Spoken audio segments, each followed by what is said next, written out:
but apparently I've been permanently banned from Twitter by Elon Musk. Thank God.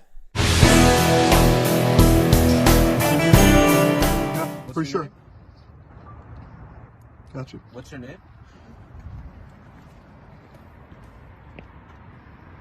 What's up, guys? John Claymore here, and Elon Musk has taken some liberal journalists to task. Now, guys, you're probably thinking to yourself, oh, God, here we come to simp for Elon Musk, when in reality, I'm actually about to criticize Elon Musk, but not for getting rid of Keith Olberman, not for getting rid of Matt Bender, not for getting rid of any of these so-called journos, but because he had the nerve to put up a poll saying, should I let these people back on? Now, guys, you're probably thinking to yourself, well, shouldn't you maybe forgive these people?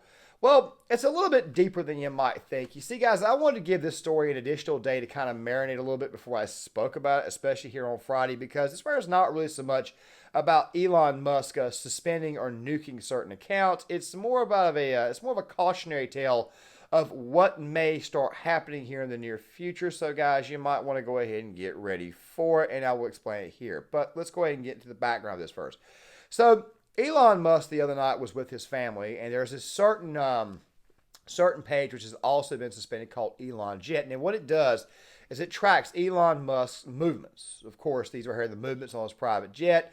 And of course, he was even, let's just say that he was somewhat accosted by a Antifa member. Don't worry, there'll be a video out on them tomorrow, which I'm going to get a little bit more facts on before I actually report on that, talking about Antifa, because apparently they got busted in Georgia. But that right there is for another, that is another topic for another day. Fact of the matter is this right here. Elon was doxxed. He was doxxed by several personalities. One of those personalities was Matt Bender. Matt Bender, of course, actually had a Twitter post up basically pointing out that Elon was doxxed, only to find out later on that Matt himself also partook in the doxing. Aaron Rupar, of course, was another. Now, if you guys don't know who Aaron Rupar is, he's a very, very progressive journalist. Very, very cringe type. Matt Bender, of course, is very cringe as well. I think he works with Sam Cedar in particular, another very, very cringe individual. I call him Millhouse because that there's actually what he looks like. But here's the thing about Matt Bender. Bender is the same guy who went on Tim Pool's Timcast IRL and for basically 2 whole hours had to debate the merits of abortion up until birth. And Bender just very, very, I can't say the exact words or else they may get banned from YouTube, but let's just say he's a very, very special character. I'll just say that there. So Musk, of course, he responded by, I guess, by suspending these people. The question is, would he suspend these people for more than just 7 days? Now, you saw Keith Olberman say that he got suspended as well. I don't know what Keith Olberman's actual role in this is. I think that Elon Musk may have just suspended him just to be suspending him, and thank God he did. Olbermann, if you don't remember who he is, Olbermann used to work for ESPN. He was very, very much on the, let's just say he was a very, very good when it came to baseball, and he's very, very much a baseball historian type. And then, of course, he eventually got hired by MSNBC, and we found out exactly how much of a left-wing radical loon that he was. He was actually too radical for MSNBC, so they let him go. Then they brought him back, and then they also fired him again. Then he got a job working for GQ, and now I guess he's got his own thing on YouTube. By the way, funny, very, very interesting fact on Keith Olberman. When Osama bin Laden was killed, it was revealed that Osama bin Laden used to watch MSNBC, and his favorite commentator was, of course, Keith Olberman. If you are Osama bin Laden's favorite commentator, then obviously you are a nut. This right here brings me to the next point of this video, which, of course, I probably should have outlined at the beginning, but here we are. The left is going absolutely crazy because their own journalists and their own people have been getting suspended. They've been getting kicked off the site left and right. They're trying to go to Mastodon, which is a new left-wing site, which I personally believe will fail because even with all the help in the world, liberals will find a way to screw things up. The U.S. liberal, the American radicalized progressive, is not as smart as the commies of the old days, mostly because they've never actually had to struggle, and they're mostly suburban types. Whereas back in those days, those people were much, much more on the rural aspect of life, and of course, they actually had to do things with their hands for a living. These type of liberals that we have here in America right now are not exactly those that would actually be able to build something without it falling over at least 20 or 30 times. Mostly false bravado.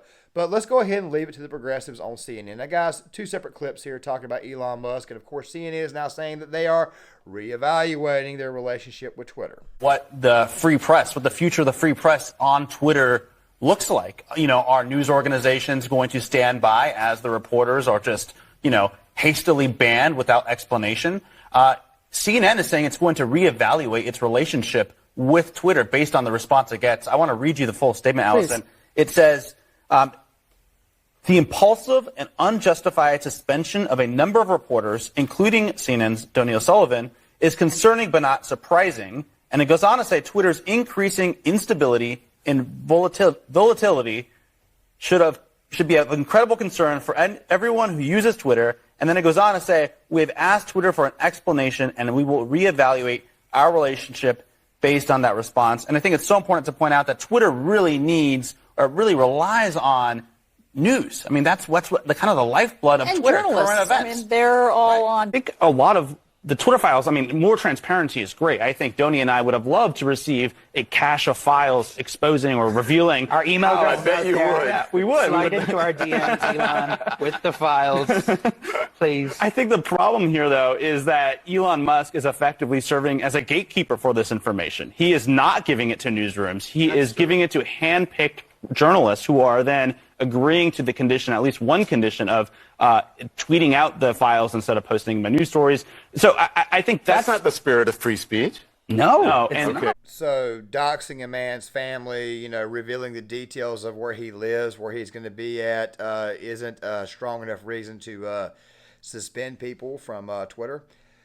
Yeah, I would say that this right here is a level of insanity that I've probably never heard before, but of course this right here does not surprise me because the vast majority of these people don't have families themselves. A lot of complaints from a lot of soy, and I mean there is a lot of soy on that panel. Have you guys noticed that these left-wingers are not exactly as strong as they say they are? You see, Republicans, conservatives, we are used to getting doxxed. We are used to getting banned. We are used to getting suspended all the time. I mean, Alex Jones got suspended for not something he did on Twitter, but he simply got suspended for saying something. One of these people, of course, works for CNN, Oliver Darcy, out in public. And, of course, Twitter decided to actually suspend him. Now, guys, you're probably thinking to yourself, with all the Twitter files and everything coming out, there's a reason why I have not touched that, because I think that 5 parts is a little bit... let's just say I think that 5 parts is not enough. I think there's actually going to be more to come. We'll probably do a specialized project on that to kind of reveal exactly how deep it goes. Of course, it will be just me just giving you my honest theory. But the fact of the matter is that these libs, they've been getting Republicans doxxed and suspended for years. And, of course, they're now getting a taste of their own medicine, and you guys are seeing that these people cannot actually fight back. They're not as strong as you may think. Now, guys, this right here also brings up another point. You see, the left, the progressives, the liberals. And by the way, Elon Musk is not some conservative. I mean, he voted for Obama twice. I think he voted for Hillary Clinton. I think he voted for Biden this last election. The truth be told is this right here. The rules have been in favor of the left. Every single rule. And by the way, this is going to be a theme of another video coming out this afternoon on Gear Issue 33 to talk about Antifa. And, of course, there's going to be another video on the same topic here on John Claymore on Saturday that people I think need to pay attention to. And the fact is this right here. If the rules are not swayed in the favor of the left, they can't actually fight. I put up a tweet yesterday, a reply, simply saying that I don't know if you guys have noticed this or not, but liberals and progressives are not as tough as you might would think once they get out from behind the keyboard. Basically meaning that they're, for the most part, just full of soy and that they're a bunch of wusses and they've had anything and everything granted to them. The way I think about the left in this country and progressives is that what they are is that they are a spoiled child that's been getting everything handed to them. And, of course, they've got to have more and more and more handed to them. These are the same people who, by the way, for the most part, seek some form of social validation, which also leads me to believe that these people, for the most part, of course, have a very, very low self-esteem. And, of course, we are actually witnessing this. We are actually living through this right now. Okay, now that I've gotten all my punches at the left out of the way, let's go ahead and talk about Elon. So, guys, I alluded to this earlier in the video about Elon Musk putting up a poll asking the question whether these people should be reinstated on Twitter. Elon, this right here is actually a pretty dumb idea. The reason why is because there are still a lot of left-wingers on Twitter at this moment in time, and they're going to kind of swarm the vote that actually has some common sense, that they're being the people in the middle and the people on the right. Let me say this really quick. I am all in favor of free speech. However, I do understand that people can dox one another. People can cause a lot of harm. This is one of the reasons why I am in favor of accountability, which, by the way, of course, is when society checks one another, not cancel culture, because cancel culture goes all the way to the back end of a person's life, to the very, very start. I mean, hell, they were trying to cancel Jerry Jones 2 weeks ago over a photo when he was 14 years old of him being in a crowd of students. I mean, this right here is how bad cancel culture can be. Fact of the matter is that accountability and cancel culture are two different things, and I think this right here falls more in line with accountability, especially considering the fact that the left has had the platform for so long and they dox conservatives and they suspend them all the time.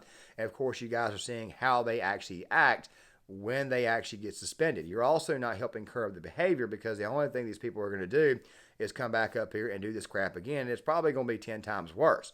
You see, Elon, these people are after your family. What you should be doing is that you should be suspending these people off the platform, and you should force them to go make their own freaking platform, because they've been doing it to conservatives for years. Also, something else too, if they're getting away with this crap now, it won't take long for Elon to possibly think about, I don't know, maybe turning on his brand new friends. Of course, that right there being the right. It's one of the reasons why I don't believe in putting full confidence and full trust in Elon Musk, because obviously the cancel culture mob can, in fact, get to him. I mean, just look at it. He put up a poll right afterwards. Why the hell would you put up a poll, dude? I mean, you made a decision. It was a final decision. Stick to that freaking decision and keep these loons off the platform. Matt Bender is an absolute loon. Aaron Rupar is crazy. These right here are people who are in favor of killing a child the minute it comes out of the womb. Never mind safe, legal, and rare. Elon, zebras do not change their stripes. They did this to you before. They will do this to you again the minute they get on the platform. And by the way, didn't your family just go through something as a result of them? Which brings me to my final point. Now, guys, I have said this on multiple occasions. Doxing is the coward's way out. If you dox people who've got private security and things like that right there, then obviously you're not really doing anything of any type of value. It's not exactly advancing your agenda. It's not exactly advancing what the hell you want. But let me go ahead and remind you one more time. In YouTube, this right here is not an advocation of violence. This is not an advocation of anything that would be deemed that would actually get me struck according to your rules of terms and service. But I got to say this really quick, because it's really just a warning. If you dox people who live in areas that are in rural areas or small towns, and you dox people where the actual, let's just say, home defense measures are a little bit more relaxed, you're poking a bear that, quite frankly, you are not ready for. Guys, John Claymore here. If you like the content, hit the like button, subscribe, share the video sound in the comment section. Give me you guys' thoughts. I want to hear them. Make sure you guys subscribe. If you're not subscribed to the channel, only about 30% of you guys that watch the content subscribe. So make sure you guys hit that red subscribe button, cut on the notifications bell, so that way you guys know when the videos come out. Also, let's make this channel grow, and I'll see you.